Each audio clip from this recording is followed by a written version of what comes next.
Si tu as un choix à faire, mais tu ne sais pas lequel, tu dois emprunter une direction, mais tu hésites et tu as peur, cette vidéo est pour toi. Je suis Joanne Tatam, je suis coach en empowerment féminin et je m'intéresse tout particulièrement aux transitions de vie, aux changements de vie, aux nouveaux chapitres et à qui l'on est, qui on devient, qui on a envie d'être au fil de ces différentes saisons de vie, et puis aussi à la résilience dont on doit faire preuve dans ces moments-là parce que ce sont des périodes ultra challengeantes. Alors avant d'aller plus loin, j'ai envie de te dire une chose, ça va aller. Je sais que tu n'as peut-être pas l'impression là tout de suite maintenant, mais ça va aller.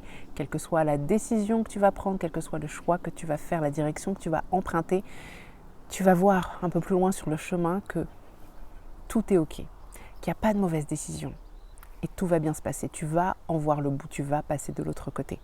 Mais je sais aussi que là tout de suite maintenant, ça ne te suffit pas, tu veux quelque chose de beaucoup plus concret et c'est ce que je vais t'offrir, je vais te donner des pistes. Première chose, déjà, c'est important de le savoir, mais quand on entre dans une période de transition, ce n'est pas nécessairement le moment de prendre des grandes décisions, ce n'est pas nécessairement le moment d'agir concrètement. Cependant, si tu es un peu plus loin sur le chemin, qu'il s'est déjà passé un certain nombre de choses et que tu sens que c'est le moment de prendre une décision, alors oui, tu peux continuer de regarder cette vidéo. Si tu as du mal à voir quels choix peuvent s'offrir à toi maintenant, je t'invite à aller voir la vidéo qui se trouve ici, puisque dans cette vidéo, je t'aide à accéder à ces possibilités. Mais si c'est bon pour toi, là maintenant, il s'agit juste de te décider à oser faire ce choix parmi les nombreuses possibilités qui s'offrent à toi, ou peut-être même que tu as réussi à avoir une possibilité qui se dégage très clairement, mais tu n'es pas encore au stade où tu oses y aller, là, la suite va être particulièrement utile. Alors déjà, qu'est-ce qui fait qu'on hésite à ce point, qu'on a tellement de mal à prendre une décision, même quand on est quelqu'un qui d'habitude n'a pas du tout de difficulté à décider? Eh bien, souvent, en période de transition comme ça, quand on a un choix à faire, on se dit que ce choix peut changer le cours de notre vie, peut changer notre vie du tout au tout. Du coup, c'est une immense pression à se mettre, bien plus qu'en temps normal, et c'est ce qui a tendance à nous figer, à nous paralyser. Et en fait, j'ai un secret à te dire. Chaque instant, chaque toute petite décision peut changer le cours de ta vie. Ce que tu vas choisir de manger, ce que tu vas choisir de porter, où est-ce que tu vas choisir d'aller au quotidien, chaque petite décision peut changer du tout au tout ta vie. Et ce n'est pas nécessairement le choix que tu dois faire maintenant qui va forcément tout changer. Donc, je ne sais pas si ça te rajoute de la pression pour le quotidien ou si ça t'en enlève pour cette période-là précisément, mais je tenais quand même à te le préciser. Maintenant, très très concrètement, voilà ce que je te propose de faire. Commence par te poser 2 questions. La première, qu'est-ce que je risque de pire? Et la deuxième, qu'est-ce que je peux gagner de meilleur, de fabuleux en faisant ce choix? Et sur cette base, je t'invite à te demander, est-ce que le pire que j'ai identifié, est-ce que c'est si horrible que ça? Deuxième question, qu'est-ce que je peux faire?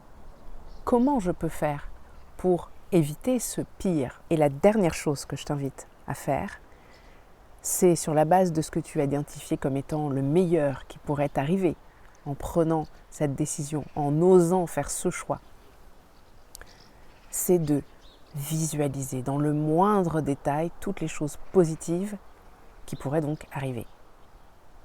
Tu peux fermer les yeux et faire une visualisation, imaginer dans ta tête, ou bien écrire dans ton journal tout ce que tu es en train de vivre. Une fois que tu es enfin de l'autre côté de cette décision et que tu vis toutes les choses fabuleuses qui pourraient bien se produire grâce à ce choix. Alors tu te dis peut-être, oui mais ça c'est ok si j'ai une décision, une possibilité que j'ai identifiée et il n'y en a pas d'autres, mais s'il y a plusieurs possibilités pour moi, eh bien pour chacune de ces possibilités, pose-toi ces mêmes questions.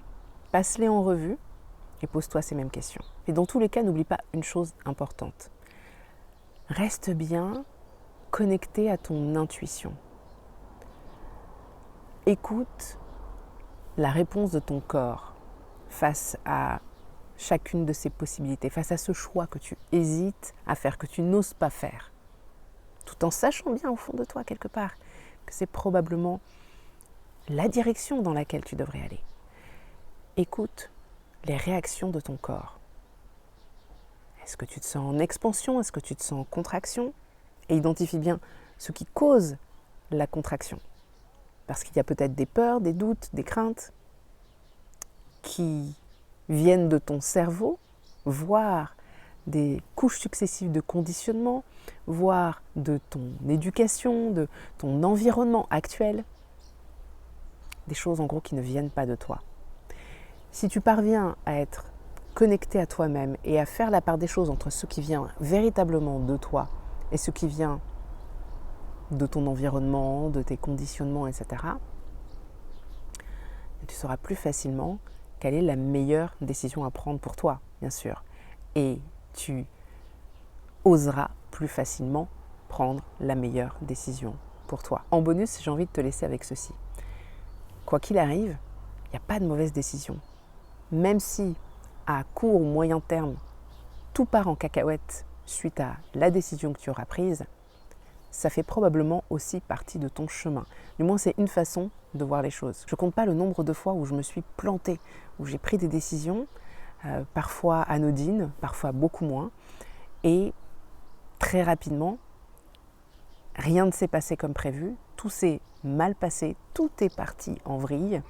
Et pourtant, aujourd'hui, avec le recul, eh bien, ça a fait partie de mon chemin. J'ai appris énormément de choses et c'est ce qui m'a permis de devenir celle que je suis aujourd'hui, celle qui est là aujourd'hui devant toi. Tu peux garder ça en tête aussi et accepter que même si tu prends une décision qui t'emmène sur un chemin qui ne correspond pas du tout à ce que tu avais en tête, qui n'est pas plaisant du tout, qui est encore moins agréable que cette période de transition que tu es en train de vivre, tu peux apprendre des choses sur le chemin.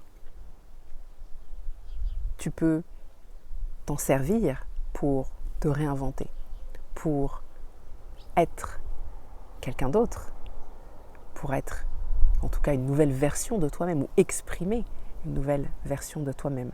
Celle qui, à moyen, long terme, vivra la vie qu'elle est censée vivre depuis toujours en fait.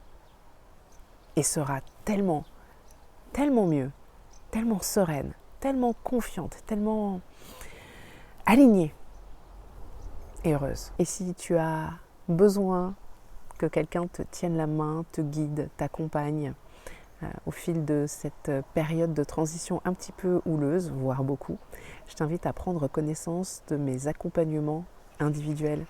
Tu peux aller sur ce lien pour en savoir plus. Je serai très heureuse de te guider et d'être à tes côtés. Et sur ce, je te souhaite une excellente journée et je te dis à très vite pour la prochaine vidéo.